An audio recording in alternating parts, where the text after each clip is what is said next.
দেশের বিভিন্ন স্থানের সভা সমাবেশ ও মানববন্ধনের খবর জানাচ্ছেন নাদিরা সুলতানা।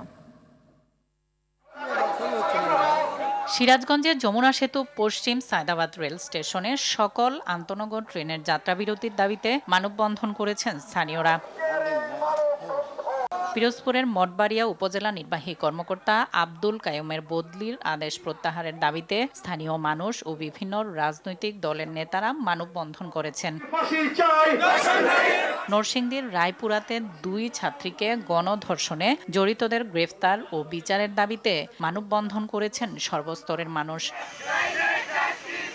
জলবায়ু পরিবর্তনের বিরূপ প্রভাব মোকাবেলায় আন্তর্জাতিক সহায়তার দাবিতে পটুয়াখালীতে অবস্থান ও বিক্ষোভ মিছিল করেছেন তরুণরা।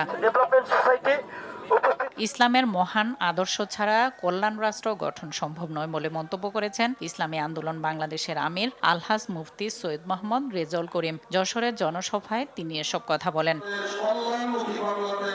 17 বছর ধরে বিএনপি একটি গণতান্ত্রিক সরকারের জন্য আন্দোলন করছে বলে মন্তব্য করেছেন বিএনপির ভাইস চেয়ারম্যান আব্দুল আউয়াল মিন্টু। যশোরে আয়োজিত মতবিনিময় সভায় তিনি কথা বলেন। দেশের কোনো মেডিকেল কলেজ বন্ধ করার সিদ্ধান্ত হয়নি, তবে মানসম্মত শিক্ষা দিতে ব্যর্থ হলে সিদ্ধান্ত হতে পারে বলে জানিয়েছেন স্বাস্থ্য শিক্ষা অধিদপ্তরের মহাপরিচালক অধ্যাপক ডাক্তার নাজমুল হোসেন। নীলফামারী সরকারি মেডিকেল কলেজ পরিদর্শন শেষে তিনি কথা বলেন। চুয়াডাঙ্গায় শিশু খাবার ভেজাল ক্ষতিকারক ড্রিঙ্কস বিক্রির অপরাধে একটি প্রতিষ্ঠানকে 50,000 টাকা জরিমানা করা হয়েছে।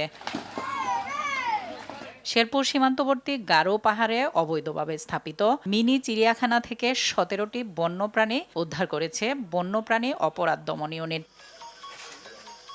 শেরপুরের নড়িয়া পদ্মা নদীতে অবৈধভাবে বালু উত্তোলনের দায়ে 5 কোটি টাকা মূল্যের 8টি ড্রেজার জব্দ করা হয়েছে। বাগেরহাটের মোংলায় কোস্ট গার্ডের অভিযানে একটি হরিণের চামড়া ও 24 কেজি মাংস উদ্ধার করা হয়েছে।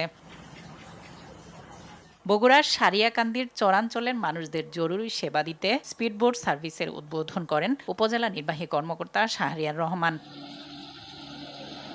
নোয়াখালীতে ফ্রি মেডিকেল ক্যাম্প চোখের রোগীদের ছানি অপারেশন ও বিনামূল্যে লেন্স প্রতিস্থাপন করা হয়েছে। সোনাইমুড়ি অন্ধ কল্যাণ সমিতি চক্ষু হাসপাতালের আয়োজনে ডাক্তার শামীমা নাসরিন ফাউন্ডেশনের উদ্যোগে এই ক্যাম্প অনুষ্ঠিত হয়। ঝিনাইদহের হরিণাকুণ্ডুতে জাতীয়তাবাদী মহিলা দলের কর্মী সভা অনুষ্ঠিত হলো। নাদিরা সুলতানা, RTV।